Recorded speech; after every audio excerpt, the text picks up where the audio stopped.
Hi guys! So, paano ba daw ako gumawa ng mga gantong video effects using CapCut? So, samahan nyo ako guys, turuan ko kayo. So, ayan nga guys, open nyo lang yung inyong CapCut and then ilagay yung video. Ayan, si Mr. May dalang timba and then meron diyang nakalay na stick. So, ganyan lang ang i-video na guys. Itatapat lang ng ulo sa stick and then pagalaw-galaw. Then guys, start na tayong mag-edit. So hanapin natin yung timing na mag-i-start na siya na ibaba yung kanyang ulo dyan, itapat yung liig dun sa stick. So dito, yan, mag-i-start na siya yan.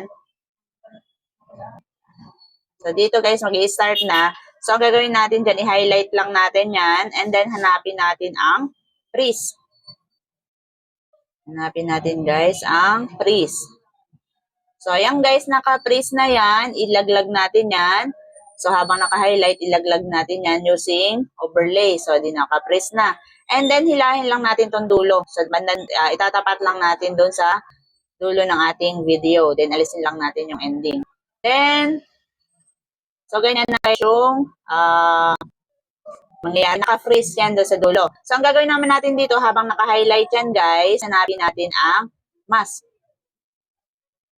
Hanapin natin itong mask and then i-click natin. And then piliin natin itong horizontal guys.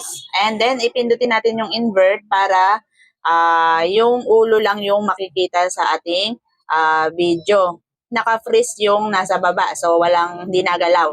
So itatapat lang natin ito guys dito sa ating stick. Yung makikita dapat yung stick natin guys dito. So adjust muna natin guys. Lagyan natin ng feather para hindi masyadong halata. So, lagyan lang siguro natin ng mga 7.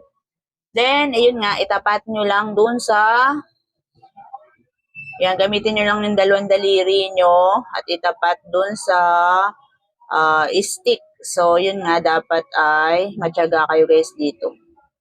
Dapat ay makikita yung stick. So, yan, pwede na siguro yan guys. Yan.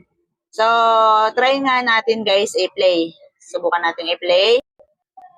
Ayan guys, tumigil siya, may stick, nag-freeze, and then gumalaw na yung ulo niya sa taas. So, ayun guys, di ba napakadali lang mag-edit. So, using ano lang ito, freeze and mask. And then ayan, pagka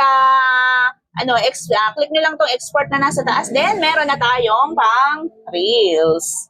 Bye!